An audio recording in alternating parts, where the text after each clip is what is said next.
आज हम ये देखेंगे कि एक कंप्यूटर काम कैसे करता है। मैंने हेडिंग सबसे ऊपर लिखी है, how does a computer work. एक कंप्यूटर कैसे काम करता है, ठीक है। यही आज का हमारा मौजू होगा और इसी के हवाले से आज हम अपने लेक्चर को आगे लेके चलेंगे। तो स्टार्ट करते हैं। आपको ये सामने डायग्राम नजर आ रही होगी। पहले लिखा हुआ फेच, फिर डीकोड, फिर एग्जीक्यूट, फिर स्टोर। पहले इनके मैं लफ्जी मतलब आपको बता दूं, फिर इनके काम करने का तरीका आपको समझाता हूं।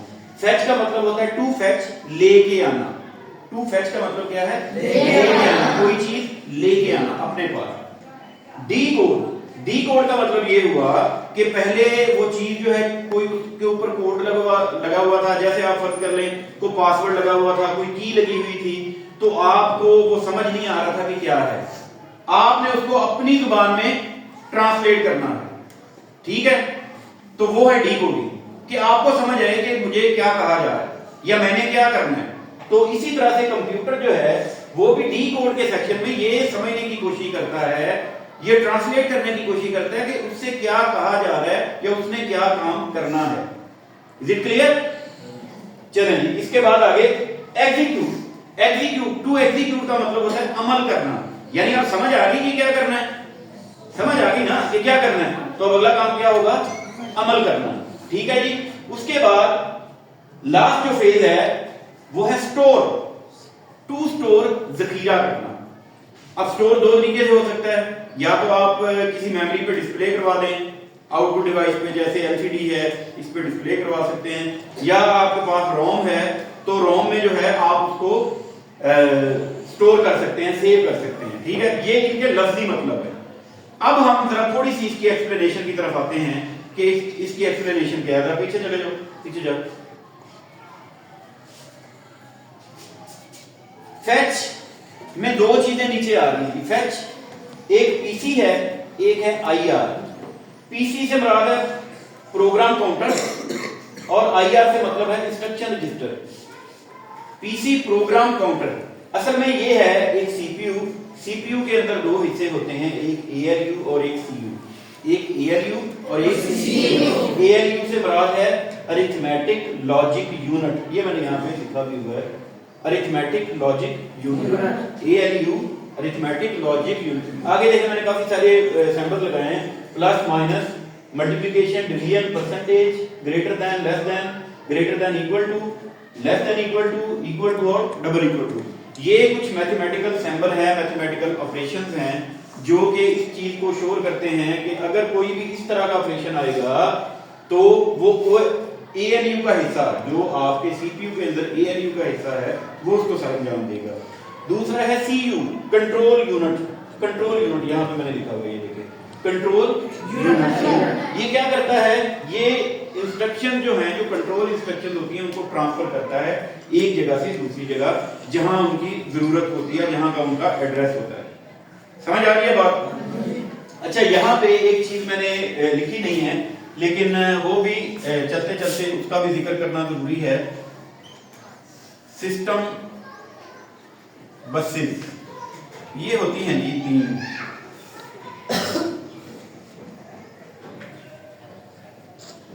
डेटा बस,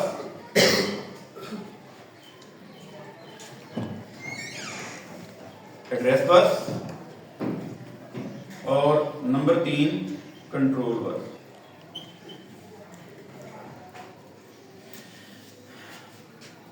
हमेशा सिस्टम में, कंप्यूटर सिस्टम जो है वो बसेस, सिस्टम बसेस के जरिए ऑपरेट करता है। वो तीन किस्म की होती हैं, डेटा बस, एड्रेस बस और कंट्रोल बस। डेटा बस नाम से जाहिर है, ये डाटा को एक जगह से दूसरी जगह लेके जाती है। एड्रेस बस का से मतलब है कि एड्रेस उसके अंदर होता है, जिस जगह पे कोई चीज लेके जानी है, कोई इंस्ट्रक्शन लेके जानी है, उसका एड्रेस मौजूद होता है। कंट्रोल बस के अंदर इंस्ट्रक्शन मौजूद होती है कि क्या काम करना है, क्या काम सरंजाम देना है, वो कंट्रोल बस के अंदर ये इंस्ट्रक्शन मौजूद होती है। अच्छा, अब बात हम कर रहे थे प्रोसेसर की। ये हमेशा बेटा रजिस्टर्स पे काम करता है, रजिस्टर्स के लिए काम करता है। रजिस्टर्स क्या चीजें हैं? अब ये एक नया लफ्ज है आपके लिए, रजिस्टर। रजिस्टर जो है ये हाई स्पीड मेमोरी होती है जो किसी सीपीयू के अंदर ही होती है, किसी सीपीयू के अंदर। जैसे कैश मेमोरी में ही रजिस्टर जो हैं वो रिजाइड करते हैं। किसी भी रजिस्टर का काम ये होता है कि मुख्तलिफ इंस्ट्रक्शन उनके अंदर रखी जाती हैं, इंस्ट्रक्शन एक जगह से दूसरी जगह भेजी जाती हैं, और इसी तरह से उन इंस्ट्रक्शन का एड्रेस जो है वो इन्हीं रजिस्टर के जरिए, जैसे अभी मैंने दो रजिस्टर्स का यहाँ पे नाम लिया, पीसी और आईआर। पीसी से मुराद है प्रोग्राम काउंटर, इसके अंदर एड्रेस होगा किसका, एड्रेस ऑफ द इंस्ट्रक्शन, जो इंस्ट्रक्शन उसके अंदर मतलब रखी जा रही है उसका एड्रेस मौजूद होगा कि ये किस जगह पे लेके जानी है, ठीक है।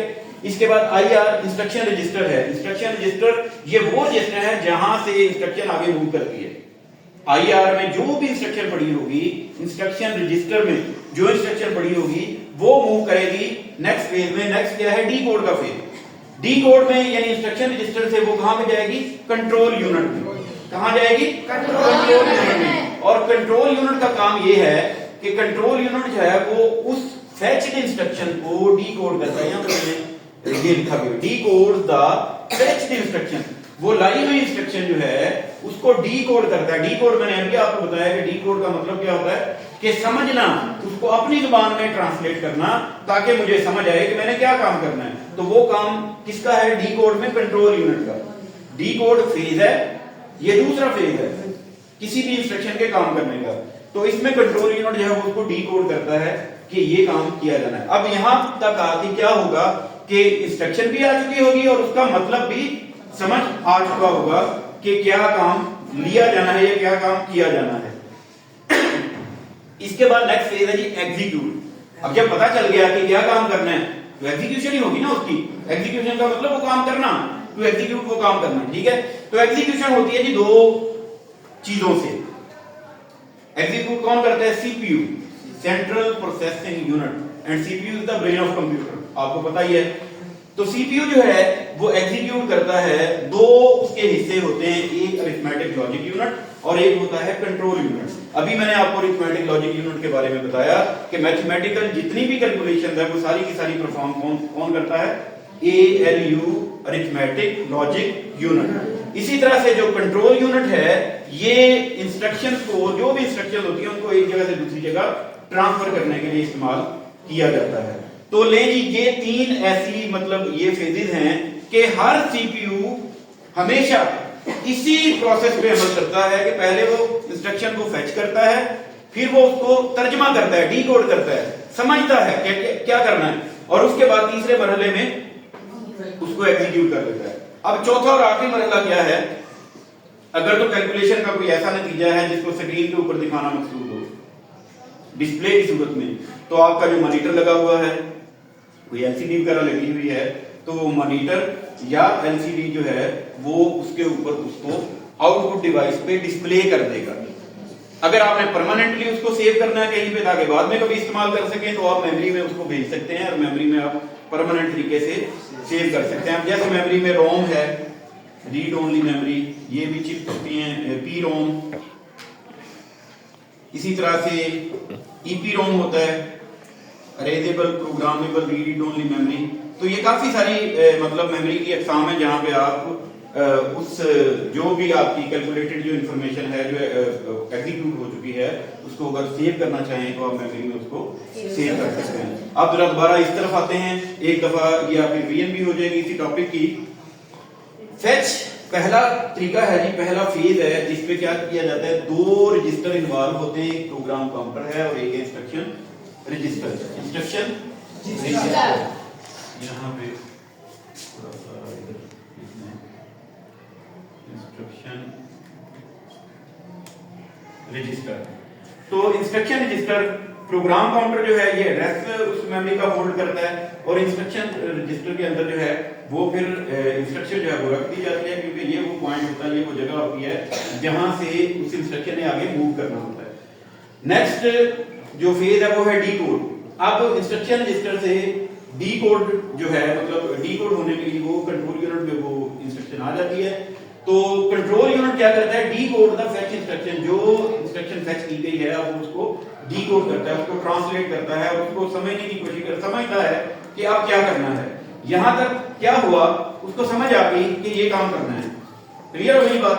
अब जब समझ आ गई तो फिर आगे अगला मरहला क्या है, उस पे अमल करने का, तो उसका नाम रखा गया है एग्जीक्यूट। तीसरा फेज क्या है, एग्जीक्यूट। एग्जीक्यूट में दो जो हैं इन्वॉल्व होते हैं, सीपीयू बेसिकली इन्वॉल्व होता है, सेंट्रल प्रोसेसिंग यूनिट, उसके भी आगे दो हिस्से हैं, एएलयू और CU. ALU arithmetic logic unit, ठीक है, ये मैथमेटिकल कैलकुलेशन, कोई कंपैरिजन वगैरह जो है उनको वो एग्जीक्यूट करता है, और कंट्रोल यूनिट जो है ये इंस्ट्रक्शन को ट्रांसफर करने के लिए इस्तेमाल किया जाता है। तो यहां तक आके क्या हो जाएगा, वो इंस्ट्रक्शन एग्जीक्यूट हो चुकी होगी, और आखिरी मरहला क्या है स्टोर का। आखिरी मरहले में क्या होगा कि अगर आपने उसको डिस्प्ले करवाना है इंस्ट्रक्शन को, जो भी है, मतलब अगर डिस्प्ले करवाने वाली है तो वो डिस्प्ले जो आउटपुट डिवाइस है उसकी तरफ भेज दी जाएगी। अगर आपने उसको परमानेंटली सेव करना है तो आप मेमोरी में उसको परमानेंटली स्टोर कर सकते हैं। क्लियर जी, समझ आ गई सबको? आप बेटा कोई क्वेश्चन है तो पूछें, शाबाश। जो चीज जहां पे आपको नहीं समझ आई सवाल करें, शाबाश। क्वेश्चन करेंगे तो आपको ज्यादा बेहतर अंडरस्टैंडिंग आएगी, क्वेश्चन नहीं करेंगे तो आपकी अंडरस्टैंडिंग फिर वैसी की वैसी रहेगी। शाबाश। जहां से आपको, हाँ जी, कंट्रोल बस, हाँ जी, ठीक है बेटा, शाबाश। कंट्रोल बस के बारे में जो है पूछा गया है क्वेश्चन कि कंट्रोल बस क्या चीज होती है। देखें, सिस्टम बसेज जो हैं ये समझ लें इस तरीके से कि ये जैसे ये मैंने कुछ लाइन ड्रा की हैं, अब इसमें हर एक को आप अलग-अलग बस समझ लें, फर्ज कर लें। बस क्या करती है, सवारियों को, पैसेंजर को एक जगह से दूसरी जगह लेके जाती है। तो यहाँ ये बस का कंसेप्ट ऑलमोस्ट वैसे का वैसा ही है, ठीक है। तो बसेस का काम ये है कि डाटा को, इंस्ट्रक्शन को, एड्रेसेस को एक जगह से दूसरी जगह लेके जाना। अब डाटा क्या चीज है, डाटा तो वो चीज है जिसके ऊपर कोई फंक्शन परफॉर्म होना है, तो वो जाएगा हमेशा डाटा बस के जरिए। एड्रेस बस का मतलब ये है कि मेमोरी से एड्रेस उठाया है, किस जगह से वो डाटा लिया है और किस जगह पे उसको लेके जाना है, वो एड्रेस उसका कहां पे होगा, एड्रेस बस के अंदर। कंट्रोल बस, अब देखिए गौर से समझिए, कंट्रोल बस का आपने सवाल किया है। कंट्रोल बस क्या चीज है, कंट्रोल बस में वो इंस्ट्रक्शंस पड़ी होंगी जो ये बताएंगी कि इस डाटा बस के अंदर वाले डाटा को क्या करना है, क्या इसको जमा करना है, क्या इसको तफरीक करना है, इसको मल्टीप्लाई करना है, इसको कंपेयर करना है किसी दूसरी वैल्यू के साथ। वो चीज, वो इंस्ट्रक्शन इस कंट्रोल बस के अंदर मौजूद होती है। समझ आ गई जी, शाबाश। Any more question? हाँ जी, किसी और ने कोई क्वेश्चन करना है या टॉपिक ये सबको समझ आ गया है? अब अगर मैंने आपसे क्वेश्चन शुरू कर दिए तो आपने चुप हो जाना है फिर। हाँ जी जी, ये एएलयू के सामने मैंने कुछ सैंपल लिए, मैथमेटिकल सैंपल हैं, आपने देखी होंगी। ये एडिशन की सैंपल है, प्लस करती है, ठीक है, माइनस दो मिकदारों को माइनस करने के लिए। ये मल्टीप्लिकेशन स्क्वायरिंग इसको कहते हैं, मल्टीप्लिकेशन के लिए इस्तेमाल की जाती है। इसी तरह डिवीजन के लिए ये परसेंटेज है, ये रिमाइंडर ऑपरेटर के लिए कि बाकी क्या बचता है उसको ये बताती है। ग्रेटर देन दो मिकदारों के दरमियान कंपेयर करने के लिए कौन सी बड़ी है कौन सी छोटी है। लेस देन भी छोटी बड़ी के लिए, और ग्रेटर देन इक्वल टू का मतलब कि इक्वल टू भी इसके अंदर आ जाएगा। लेस देन इक्वल टू का मतलब इक्वल टू लेस देन के साथ कि इक्वल टू है या लेस देन है, ये चीज बताएगी। ये असाइनमेंट ऑपरेटर होता है कि ये वैल्यू जो है ये क्या करती हैं कि ये हमेशा जैसे x इज इक्वल टू 10 है तो 10 जो है ये क्या चीज है, ये राइट साइड वैल्यू है। It always assign the right side value to the left side value. यानी ये असाइनमेंट ऑपरेटर जो है ये एक्चुअली इस तरह से काम करता है, x is equal to 10, that means 10 is being assigned to x, 10 is equal to x।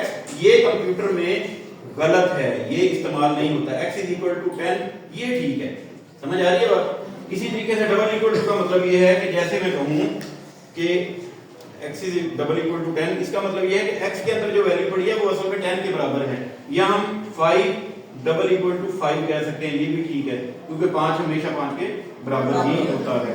तो ये ALU इन मुख्तलिफ ऑपरेशन को परफॉर्म करता है। हाँ जी, एनी मोर क्वेश्चन? जी बेटा शाबाश। कंट्रोल यूनिट जैसा कि मैंने पहले आपको बताया कि कंट्रोल यूनिट के अंदर मुख्तलिफ इंस्ट्रक्शन होती हैं जो कि उन इंस्ट्रक्शन में क्या करना है, उन इंस्ट्रक्शन के ऊपर क्या काम सरंजाम दिया जाना है, वो कंट्रोल यूनिट के अंदर इंफॉर्मेशन पड़ी होती है और वो उन इंस्ट्रक्शन को ट्रांसफर करती है उनके मुताबिक यूनिट्स में। ठीक है, जैसे ALU में अगर कोई अरिथमेटिक लॉजिक कोई फंक्शन करना है तो ALU में उसको ट्रांसफर कर देगी। ठीक है, इसी तरह से अगर किसी एड्रेस बस को देना है या आपने डाटा को चेंज करके किसी दूसरे कंपोनेंट की तरफ भेजना है, तो वो हमेशा कंट्रोल यूनिट जो है ये फंक्शन परफॉर्म करता है। हाँ जी, एनी मोर क्वेश्चन? आज का टॉपिक, हाँ जी, स्टोर जो है ये लास्ट फेज है। स्टोर से मुराद, स्टोर में आप क्या पूछना चाहते हैं, क्या मखसूस क्वेश्चन क्या है आपका? मेमोरी डेटा सेव करना।